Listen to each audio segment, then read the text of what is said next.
सितंबर की एक रात अमेरिका के शार्लट्सविल में सड़कों पर आसपास के बार से आती म्यूजिक, लोगों की चहल पहल और हंसी मजाक की आवाजें, पूरा माहौल एक कॉलेज टाउन के वीकेंड जैसा मौज मस्ती और नशे से भरा हुआ था।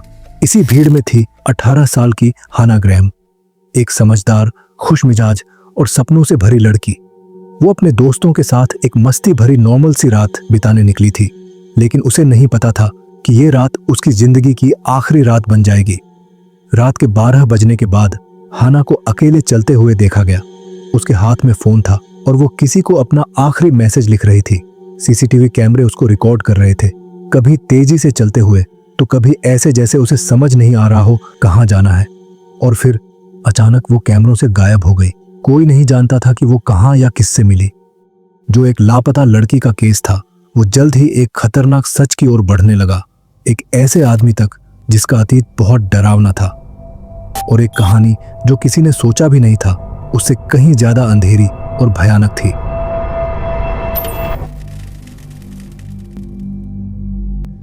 नमस्कार, मैं हूं साइलो और आप देख रहे हैं हिंदी क्राइम एक्सपोज। हर केस के पीछे छुपा होता है सच, और मैं लाता हूं ऐसी कहानियां जो अक्सर भीड़ में छुपा रह जाता है। यहाँ आपको मिलेगी असली अपराधों की परत दर परत सच्ची दास्तानें, जिनके बारे में शायद आपने कभी ना सुना हो। तो चैनल को सब्सक्राइब करें, वीडियो को लाइक करें और कमेंट में अपनी राय जरूर बताएं। तो आइए अब कहानी में आगे चलते हैं। हाना एलिजाबेथ ग्रैहम का जन्म 25 फरवरी 1996 को इंग्लैंड के रीडिंग शहर में हुआ था। जब वो सिर्फ 5 साल की थी तो अपने मम्मी पापा के साथ अमेरिका के वर्जीनिया राज्य के फेयरफैक्स काउंटी में शिफ्ट हो गई। उसका बचपन स्ट्रैटफोर्ड लैंडिंग में बीता। बचपन से ही वो पढ़ाई में तेज और खेलकूद में भी एक्टिव थी।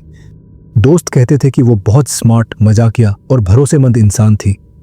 उसके कोच तो अक्सर उसे टीचरों से भी ज्यादा तेज कहते थे।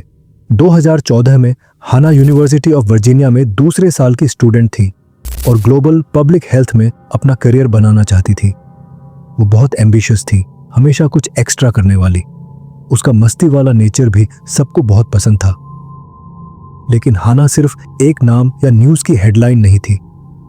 वो एक प्यारी बेटी थी, सच्ची दोस्त थी और एक जवान लड़की जिसके पास अपने सपनों की लंबी लिस्ट थी।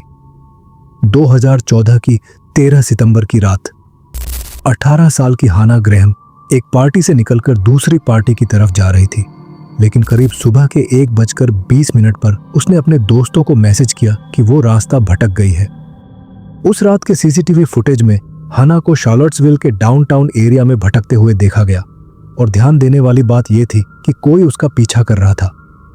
फुटेज और वहां मौजूद गवाहों के मुताबिक हाना को एक रेस्टोरेंट में 32 साल के जेसी मैथ्यू जूनियर के साथ देखा गया। एक गवाह ने बताया कि जेसी हाना को अपने हाथ से पकड़े हुए था और वो काफी नशे में लग रही थी। उस रात हाना को आखिरी बार जिसने देखा, उसने बताया कि वो एक ऐसे आदमी के साथ थी जिसकी बॉडी लैंग्वेज बिल्कुल फ्रेंडली नहीं लग रही थी।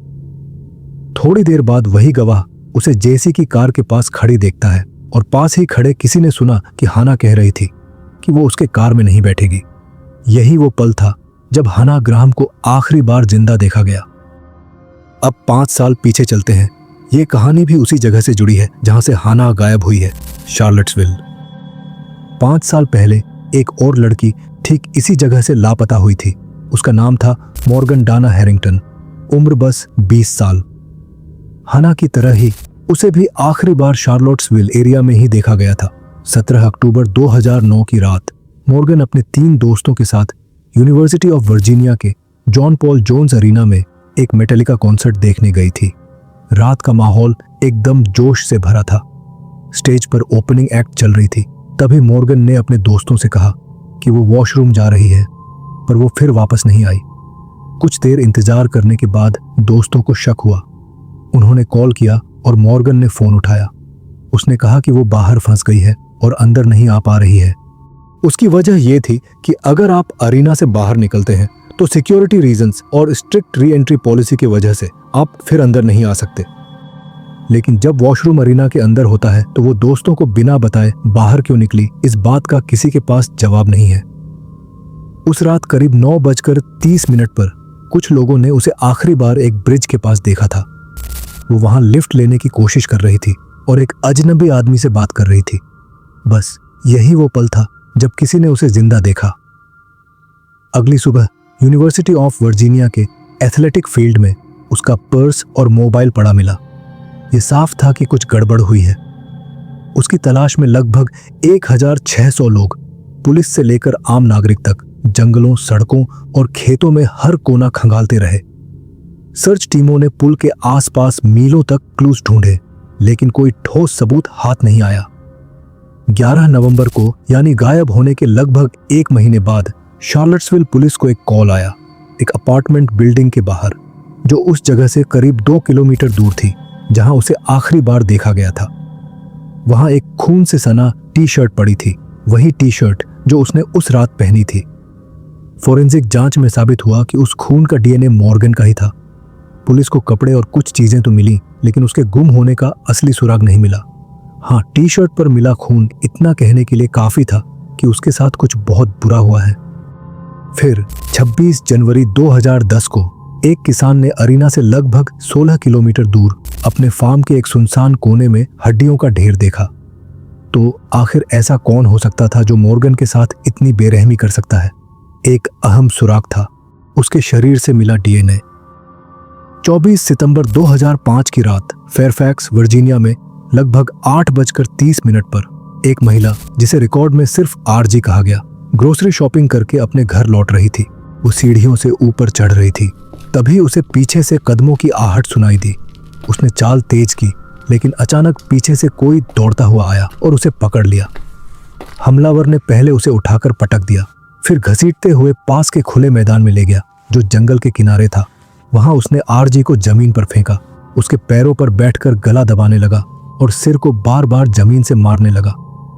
आरजी पूरी ताकत से लड़ रही थी, उसे धकेलने, खरोंचने और चिल्लाने की कोशिश कर रही थी, लेकिन हमलावर शांत लहजे में धमकाता रहा कि अगर उसने आवाज निकाली तो वो उसे मार डालेगा और जो चाहता है उसे चुपचाप करने दे। हमला इतना भयानक था कि आरजी लगभग बेहोश हो गई। उसकी आंख खुली तो उसने पास से कार की हेडलाइट्स चमकते देखी और वो आदमी वहां से भाग चुका था। एक्चुअली एक आदमी पार्किंग लॉट में गाड़ी लेकर घुस रहा था। उसने हल्की सी मदद की पुकार सुनी और जब नजदीक पहुंचा तो उसने देखा कि आरजी के शरीर में कोई कपड़े नहीं थे। वो खून से लथपथ और बुरी तरह घायल पड़ी थी। फौरन मेडिकल जांच कराई गई और डीएनए का सैंपल लिया गया, लेकिन चौंकाने वाली बात यह थी कि यह डीएनए अमेरिका के किसी भी अपराधी के रिकॉर्ड से मैच नहीं हुआ। आरजी पर हुआ हमला सिर्फ एक क्राइम नहीं था, वो एक ऐसा वक्त था जिसने उसकी जिंदगी हमेशा के लिए बदल दी। लेकिन हमलावर ने पीछे एक अहम सुराग छोड़ दिया, उसका डीएनए। 4 साल तक ये राज छुपा रहा, लेकिन फिर अचानक वही डीएनए एक और केस में सामने आया, इस बार एक लड़की मॉर्गन के शरीर पर। तो अब फिर से हम कहानी के शुरुआत वाले केस में वापस लौटते हैं। हाना ग्रैहम के अचानक गायब होने के बाद पूरे इलाके में सर्च ऑपरेशन शुरू हो गया। जंगल, खेत, खाली बिल्डिंग, सब जगह पुलिस और वॉलंटियर्स छान मारे जा रहे थे। 5 हफ्ते तक लोग उम्मीद लगाए बैठे रहे कि शायद हाना जिंदा मिलेगी, लेकिन एक दिन एक सुनसान पड़ी जगह से पुलिस को मानव अवशेष मिले। ये जगह मॉर्गन का शव जहां मिला था वहां से बस 10 किलोमीटर की दूरी पर था। जांच में पता चला कि ये अवशेष हाना ग्रैहम के ही थे। ये खुलासा पूरे शहर के लिए एक सदमे जैसा था। अब ये साफ हो चुका था, हाना की गुमशुदगी, मॉर्गन की मौत और आरजी पर हुआ हमला, इन सब के पीछे एक ही शिकारी था जो सालों से आजाद घूम रहा था। पोस्टमार्टम रिपोर्ट ने एक चौंकाने वाला सच सामने रखा। मौत का कारण साफ साफ तो तय नहीं हो पाया, लेकिन यह साफ था कि उसकी मौत हिंसक तरीके से हुई थी और सबसे ज्यादा संभावना थी कि उसे सफोकेशन यानी दम घोंटकर या स्ट्रैंगुलेशन यानी गला दबाकर मारा गया हो। इतना ही नहीं, उसकी नाक भी बुरी तरह से तोड़ी गई थी।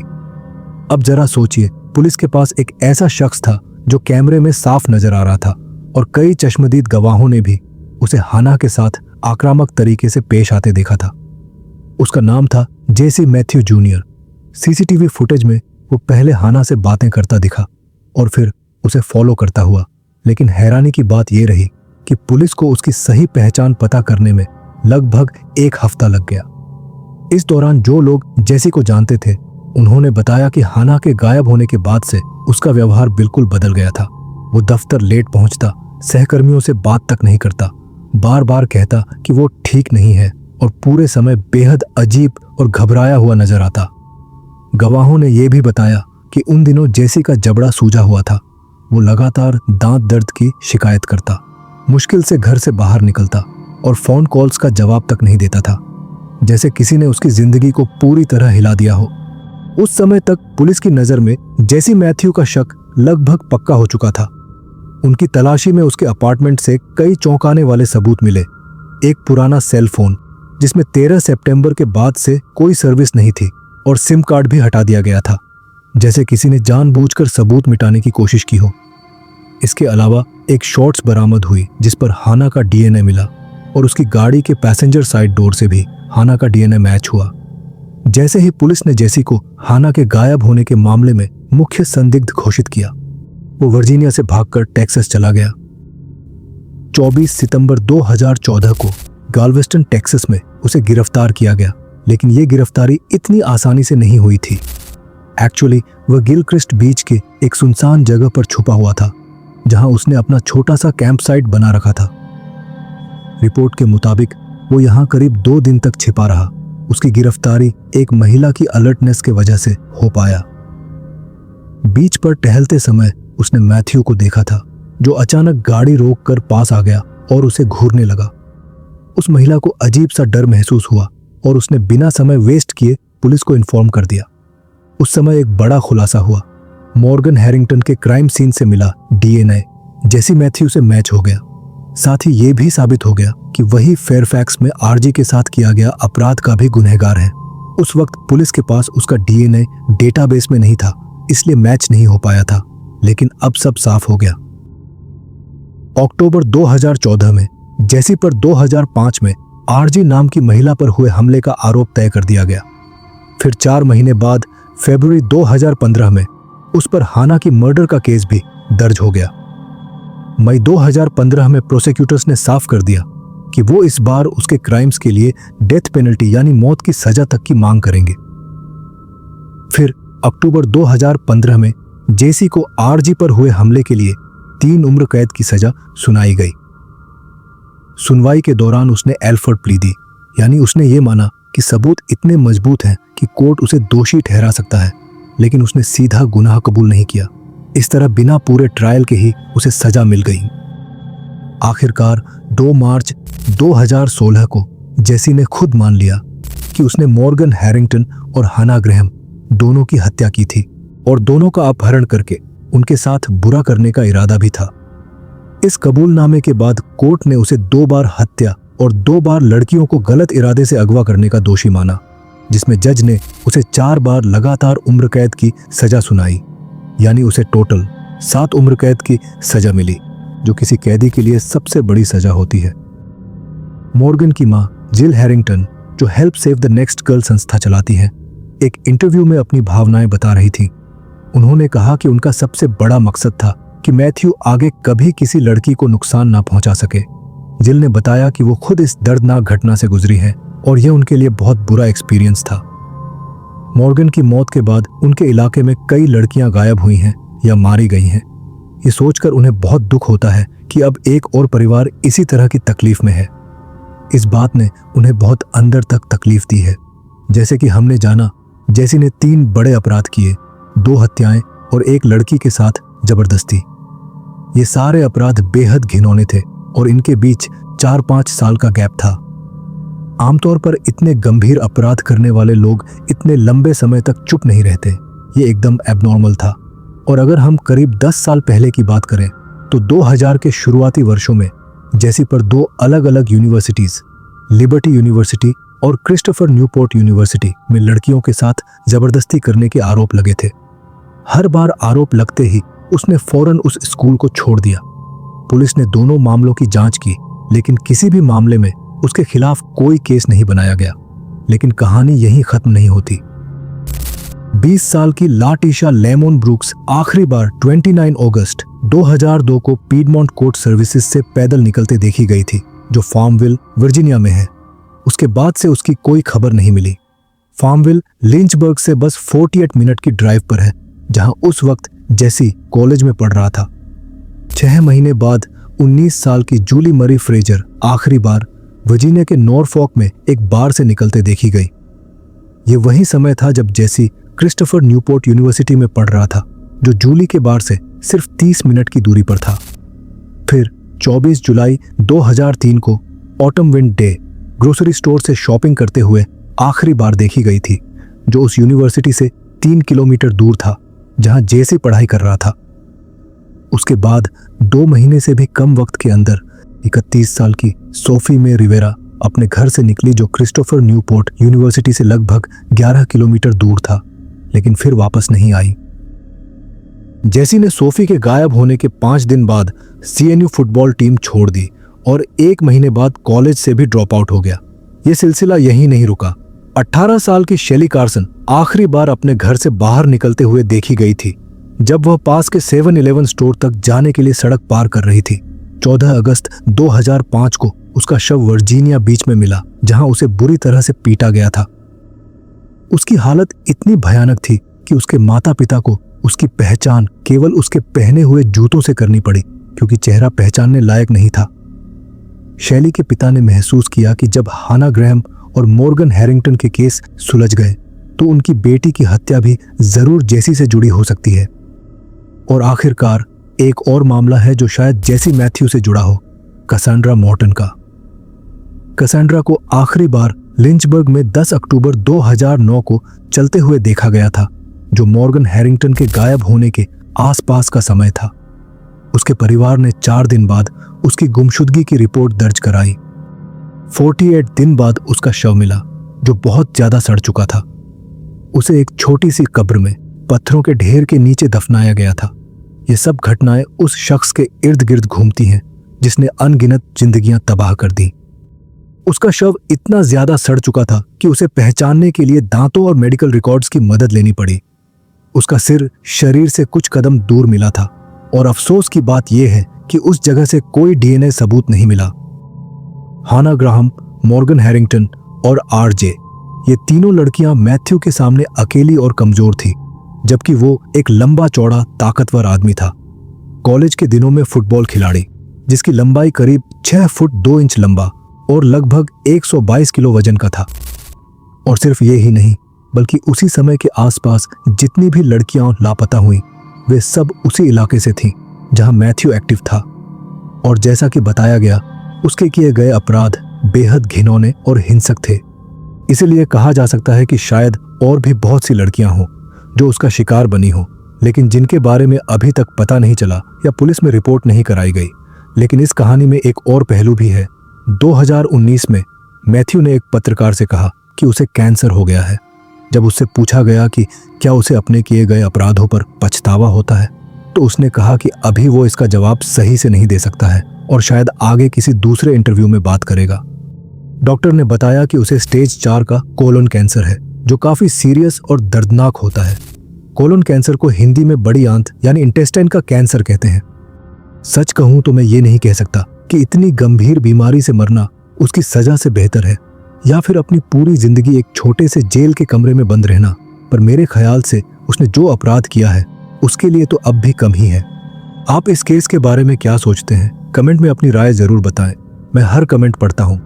तो आज की कहानी बस यहीं तक। मैं अगली बार फिर आऊंगा एक नई कहानी लेकर। तब तक के लिए अपना ख्याल रखें। नमस्कार।